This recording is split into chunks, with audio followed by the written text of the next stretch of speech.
Hello नमस्कार, मैं आनंद आचार्य mission 50 संस्थान पटना से। आज का ये जो वीडियो तैयार किया हूँ 66 बीपीएससी मुख्य परीक्षा को लेकर के मैंने इसे तैयार किया। खास करके जीएस सेकंड पेपर के अंतर्गत सेक्शन 3 यानी सी के अंतर्गत जो सवाल आते हैं साइंस टेक टॉपिक को लेकर के इसी संदर्भ में हम इसे तैयार किए। जैसा कि आप सबको पता है कि 5 जून से संभावित एक परीक्षा की तिथि जो आयोग अभी तक जारी की है, उस दौरान इंस्टीट्यूशन काफ़ी बंद है।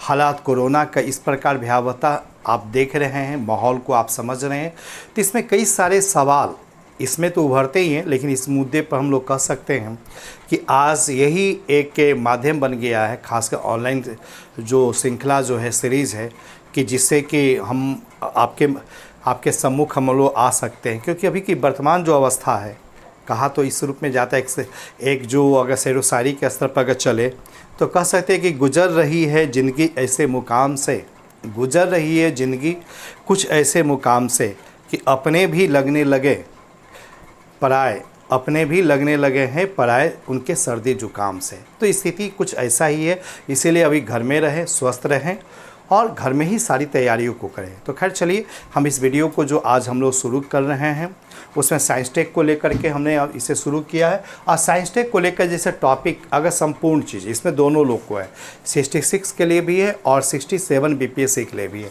तो यहाँ ध्यान में रखना पड़ेगा 66 बीपीएससी के लिए जो इसे मैंने जो तैयार किया है और टोटल सिलेबस को लेकर जो तैयार किया, तो सिलेबस पर सबसे पहले फोकस करेंगे।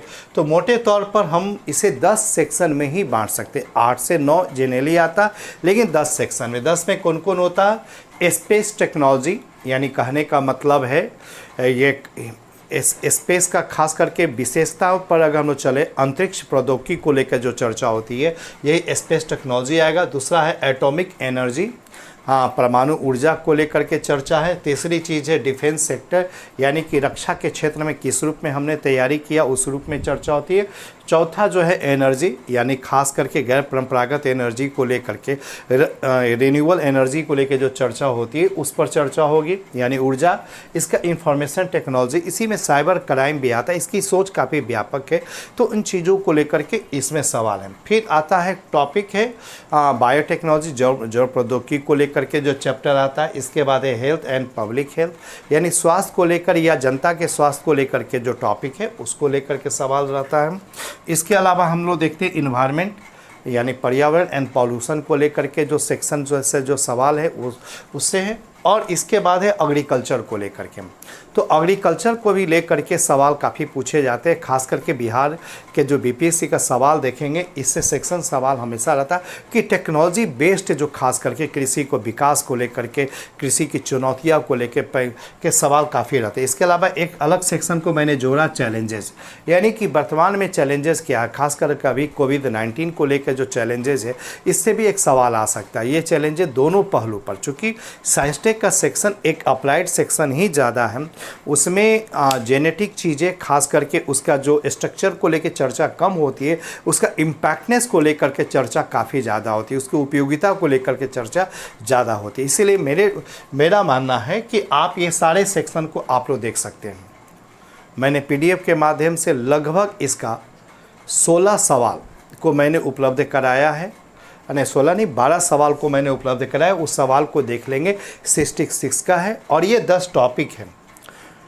तो हमारी कोशिश होगी कि हम नेक्स्ट एक एक करके वीडियो, एक एक टॉपिक पर एक एक वीडियो को हम लोग तैयार करेंगे और उस वीडियो को लेकर के हम आप लोगों को जारी करना चाहेंगे कि जिसमें सरकार की नीतियाँ, प्रेजेंट में चैलेंजेस क्या है, इसके अलावा जो है किस चीज़ में और क्या सुधार हो सकता है, क्या उसमें उसकी उपयोगिता क्या हो सकती है, इन चीज़ों को लेकर के हम उस पर चर्चा करेंगे। साथ ही साथ करेंट अपडेट जो डेवलपमेंट हो रहा है उस करेंट अपडेट को भी लेकर के हम उसमें जोड़ने का पूरी तरह प्रयास करेंगे कि ताकि कि आप लोग को करेंट हमारे वीडियो के माध्यम से ही उपलब्ध हो जाए। तो इसीलिए प्रत्येक सेक्शन, खासकर पहली कोशिश होगी कि 10 सेक्शन पर एक वीडियो को हम जनरल वीडियो को बनाने का प्रयास करेंगे। उस वीडियो के माध्यम से आप उस चैप्टर के एज ए होल समझेंगे जैसे अब छोटा सा एक उदाहरण को ही लेके चले, जैसे सबसे पहले अभी हेल्थ को ही लेके चले, तो हेल्थ को ही लेकर के अगर सेक्शन पर अगर चर्चा किया जाए तो हेल्थ में क्या चीज़ें हैं। आप सबको पता है कि हेल्थ को लेकर के हेल्थ एक ऐसा सब्जेक्ट है जिसमें स्टेट का भी नियंत्रण होता है और सेंट्रल का भी नियंत्रण होता है, दोनों का, यानी एक समवर्ती सूची के अंतर्गत भी इसमें शामिल किए जाते तो फैसिलिटी का स्तर पर। लेकिन अगर हम यहाँ पर हेल्थ, पब्लिक हेल्थ की चर्चा करें तो दो प्रकार की बातें आती, एक एलोपैथिक को डॉक्टर को लेकर के एक चर्चा होती है और दूसरा है एक आयुष मंत्रालय, यानी मंत्रालय परिवार एवं कल्याण स्वास्थ्य मंत्रालय तो है ही, इसके अलावा एक आयुष मंत्रालय का भी गठन किया जा चुका। इस आयुष मंत्रालय में एलोपैथी के अलावा अन्य जो चिकित्सा की पद्धतियां हैं उनको भी एक तरह से शामिल करने का प्रयास हुआ। तो हेल्थ को लेकर के इसमें आता है। अब सरकार के लिए यहाँ पर और क्या सुधार हो सकती है, आयुर्वेद के सेक्टर को लेकर के उसी प्रकार आयुष को लेकर के क्या सरकार ने किया, प्रधानमंत्री का जो योजना है जन आरोग्य योजना है, उन चीज़ों को भी लेकर के इसके साथ शामिल कर सकते हैं।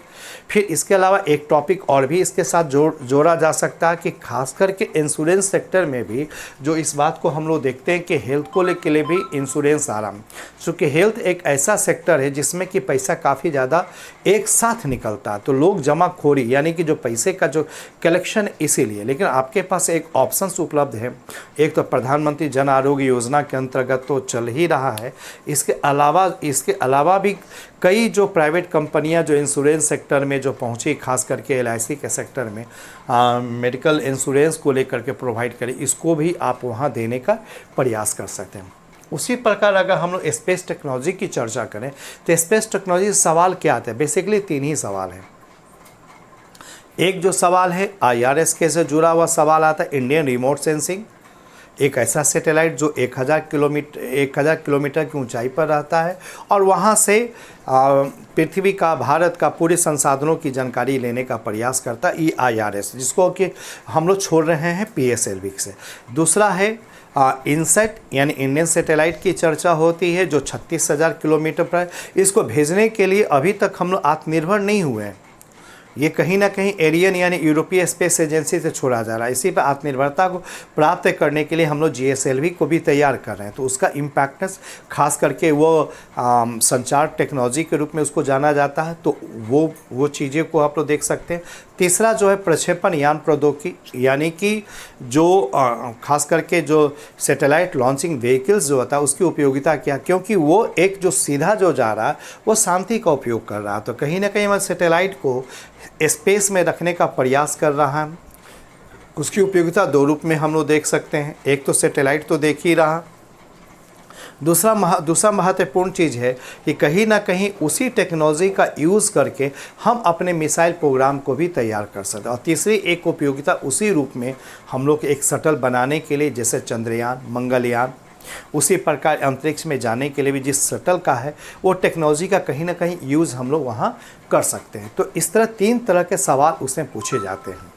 तो हम आज इस वीडियो को फ़िलहाल एक एडवाइजरी के स्तर पर मैंने इसे तैयार किया, तो इस वीडियो को हम यहीं पर विराम करना चाहेंगे और नेक्स्ट वीडियो में खास करके स्पेस को लेकर के जो 3 सवाल है क्या क्या है उस चीज़ों की चर्चा करेंगे। दूसरा है एटॉमिक एनर्जी को लेकर चर्चा करेंगे, क्योंकि एटॉमिक को भी लेकर के एक चर्चा है, एनर्जी एक फोकसिंग तो यहाँ है, अब भारत में क्या संभावित है, लेकिन इसके अलावा एक और है एटॉमिक पावर को भी लेके, और दूसरा है एटॉमिक पॉलिसी को लेके। आज ये सवाल नहीं आ सकता क्योंकि माहौल एक ग्लोबल स्तर पर थोड़ी चेंज है, लेकिन फिर भी हमें समझना इस बात को होगा कि भारत की परमाणु नीति क्या कहता है, तो इन चीज़ों को भी समझना है। इसके बाद आगे हम लोग डिफेंस सेक्टर की ओर चर्चा करेंगे। तो चलिए आज के लिए इतना ही, धन्यवाद।